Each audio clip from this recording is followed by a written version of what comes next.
our energy drains and turn them into energy gains. And it all has to do with our mental body and our energetic body. The 2 points that I like to say I'm an expert in. Oh, why not? I am. And that's why when we bring the mental body and the energetic body on board and create awareness and create that witness, consciousness, everything else follows. Everything else follows. Welcome. My name's Deborah O'Neill. I'm the CEO and founder of BlissBE.Me, Integrative Holistic Health. And today we're going to look at whether you're being turned on or being pissed off. What is the gift in that message? What is the gift in the message?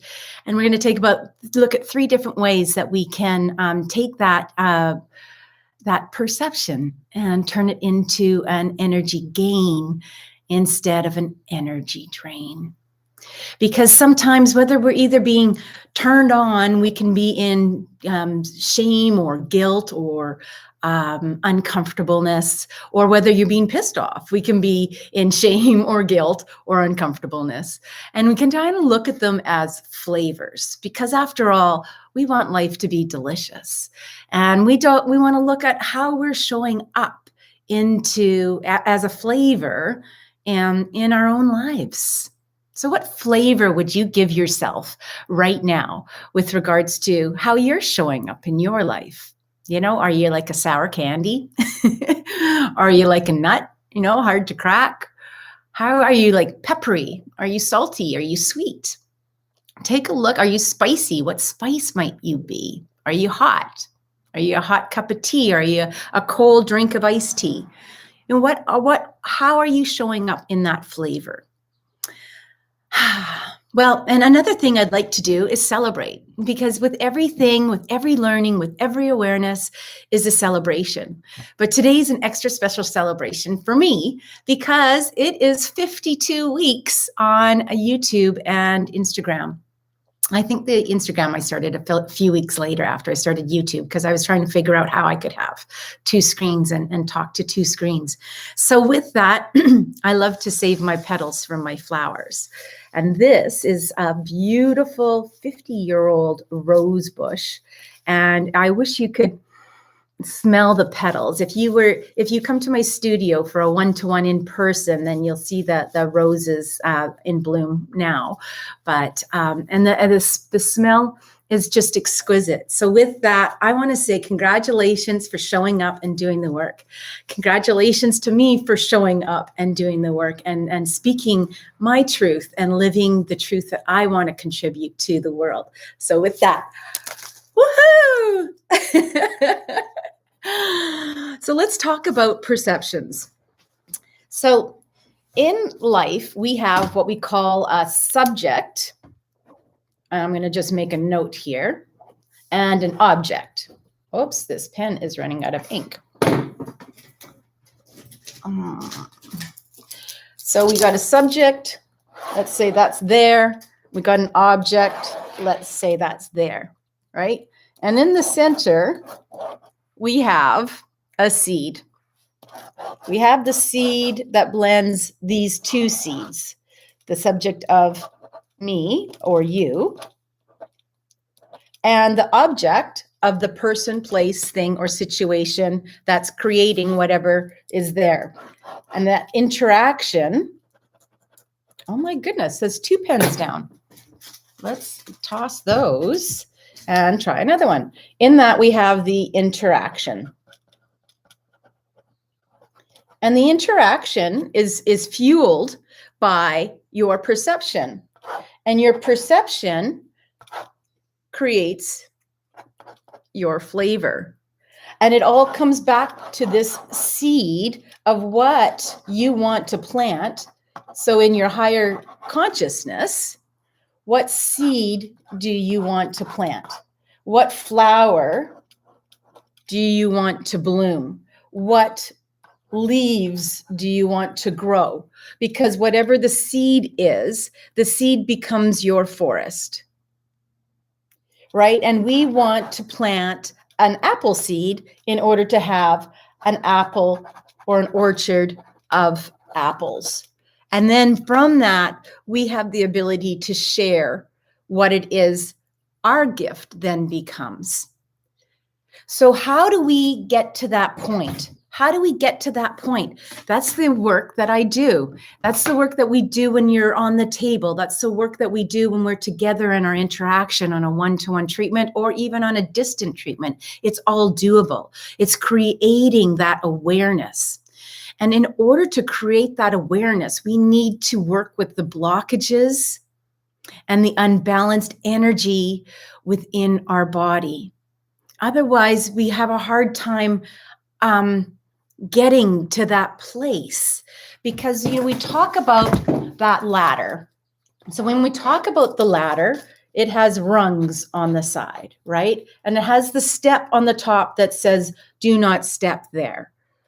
Within these rungs, we need to pay attention on our own self-sabotage, on our own perceptions that are sabotaging ourselves because our ego is trying to protect us. It's trying to say, oh, don't do that. Don't go there. Don't trust them. Oh, that information isn't for you because you're not smart enough. You're not good enough. Or you step into it and you break those agreements with yourself, and then you have a hard time making an agreement with yourself in the future because you'll just break it. And when you break it, it makes you feel like you've lost self-worth. Does any of this sound familiar? Now you can start to put the pieces together of, if you've got that thing that you desire, that you want, and you want to get there, and you know that you can, but every time you try, something comes up.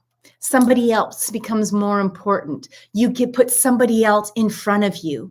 You don't have the ability to say no to the needs of other people. That is all part of the self-sabotage of the ego, or the perception. We've got 40 trillion bits per second coming through the mind. So cut yourself some slack and do the work. Get in and do the work. As we can unravel those stuck cells, that's what happens. It's a massive contraction, and like attracts like. So as we create that within ourselves, we need to take a look at what our flavors are showing up, and we might need to add a little sugar. You know what I mean? Sweeten yourself up to you.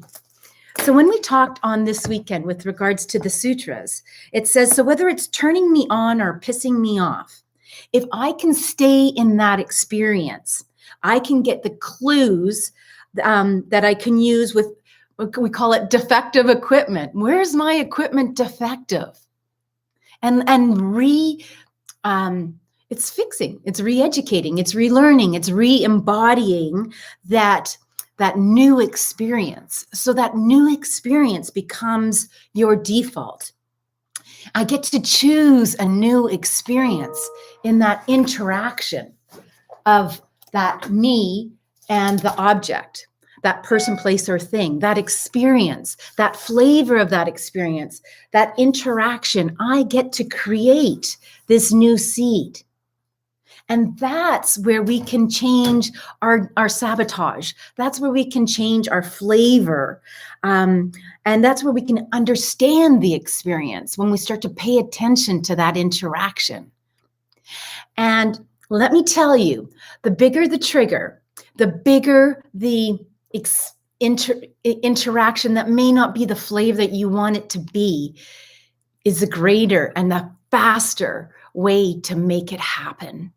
That's why it's sometimes when we get in to start doing this work, it's just like, bring it, bring it, bring it.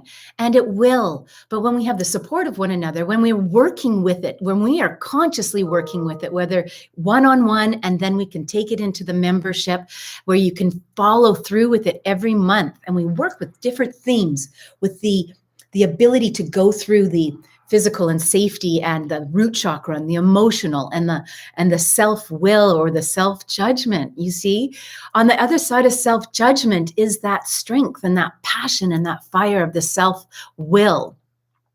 bringing into the heart and coming and looking at that self-love talk instead of the self-hate talk. And as we bring it up, it's like that fire stokes it so that we can actually start to speak it and release some of the ego saying, thank you, ego, but that's not my choice. And creating those new neural pathways in the brain, those super highways that will allow us to connect that higher source of information, your higher self, because that's where we want to live. Seems pretty simple, and it is simple, but to go it alone can be a big struggle, because if you keep on doing what you've always done, you're going to get what you always got. And what a better way to come in and receive some support and work with it and learn. I educate you along the way. Together we co-create things and patterns that work for you so that you can create those holding patterns in your life to create that bliss. And when you get to live in that bliss, you get to show up and you get to share it. And what that does is it trickles it out to the collective.